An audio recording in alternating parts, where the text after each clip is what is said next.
With the raising of the stars, Iluvatar awakened the first of his children, the Elves, free-thinking creatures of beauty and wisdom, who were unlike all else created in the world, for they were directly from the mind of Iluvatar, who blessed them with eternal life.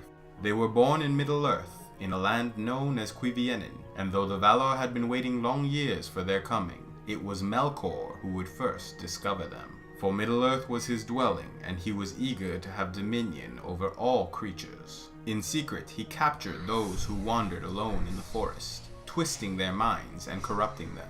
From captured elves, he bred the orcs, who would later become the bitterest of foes to their elven cousins. Eventually, the Valar learned of their coming. The great hunter Orome was the first to discover them, as he hunted game through the forests of Middle-earth. When he encountered the children, he was enchanted by them, but also tortured, for he could see their plight and the suffering coming at the hands of Melkor. Orome returned to Valinor and told the others of what he had seen. United, they rose up in arms and marched to war against Melkor on behalf of the Elves. It was known as the War of the Powers, and saw Melkor's fortress of Utumno besieged and eventually destroyed.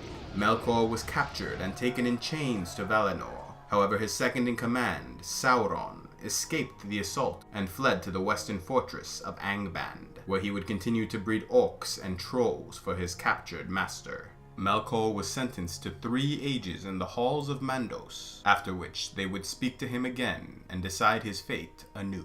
Then came the years of peace, when Sauron kept to his shadowy fortress, and the children of Iluvatar were once again free to roam the forests. Soon, Orome returned to them, and chose 3 ambassadors from among the elves to travel to Aman and see the light of the trees of Valinor. The ambassadors then returned to Middle-earth and convinced many of the elves to join them in a great journey west to live among the Valar of Valinor. Yet not all would go. Those who remained in Cuiviénen were named the Avari, and those who departed became known as the Eldar. The journey to Aman was long, and many of the elves left the main host, settling in other parts of Middle-earth and never reaching Valinor. Those that made it to the end of the journey became known as the Calaquendi, the Elves of Light, for they saw the light of the 2 trees, where their cousins across the sea never would. It was during these years also that the dwarves were reawakened, as well as the Ents, whom were taught language by the elves who remained in Middle-earth.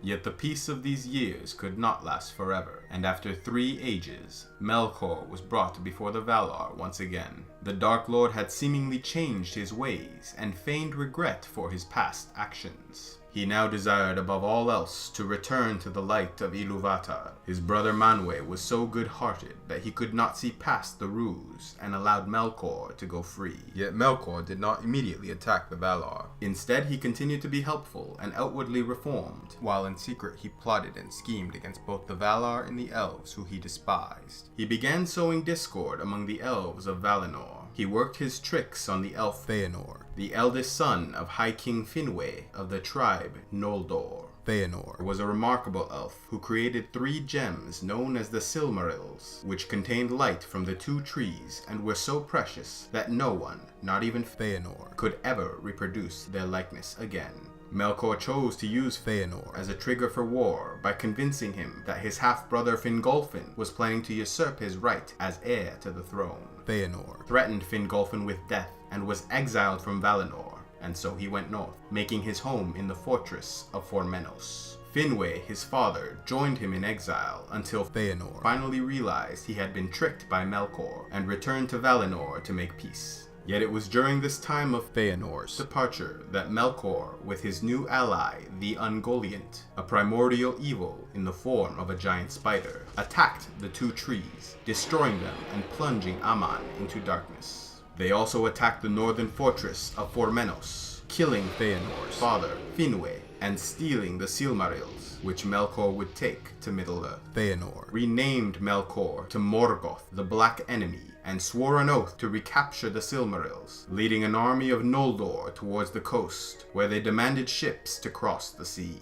Another tribe of elves, known as the Teleri, refused to give them ships, and so Fëanor and those most loyal to him slew the Teleri in the first kinslaying, after which the Noldor who followed Fëanor were forbidden to return to Aman. In Middle-earth, a battle raged in the northwest, in a land known as Beleriand, where Melkor made war on the children of Iluvatar, those that had remained during the great journey of the Elves. When the Noldor arrived, Feanor led them in an assault against the Dark Lord. This was the War of Great Jewels. But Feanor's armies were defeated, and he was slain by Balrogs as he made his way towards Melkor's fortress of Angband.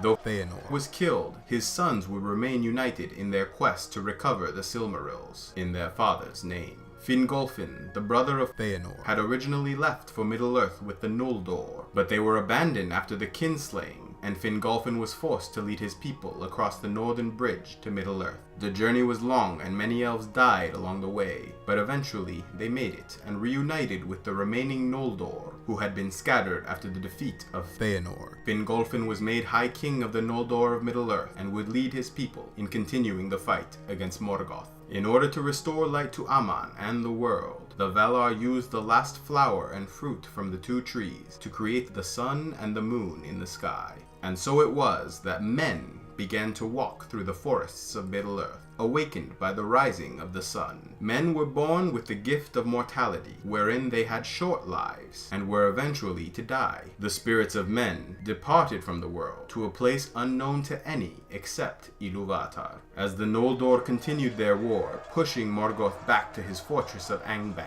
they besieged it and for a time seemed to be winning. Yet Morgoth managed to escape and began corrupting the newly born race of men, turning many of them to his dark cause. Morgoth used the volcanic mountains of Angband as well as his dark armies to reconquer much of Beleriand, leaving only 2 free settlements for elves and men. Yet not all hope was lost. Years earlier, the human Beren and his elven wife Luthien stole one of the Silmarils from Morgoth, and it would eventually come into the possession of their granddaughter Elwing and her husband Eärendil. Yet the sons of Feanor would not give up their quest for the stones, and so they went to war with the kingdom of Doriath and committed the second kinslaying. But still they did not recover the gem, for Eärendil and Elwing took the Silmaril and traveled west towards Aman, where she would offer the gem to the Valar and ask that they come to Middle-earth and defeat Morgoth on behalf of the children of Iluvatar. The Valar agreed and waged the War of Wrath against Morgoth and his followers. At long last, the First Age came to a close with the defeat of Morgoth and his banishment from Ea, exiled into the Void. Though his touch was removed from the world, it is said he will one day return before the end of all things and wage war yet again against the Valar and the children of Iluvatar.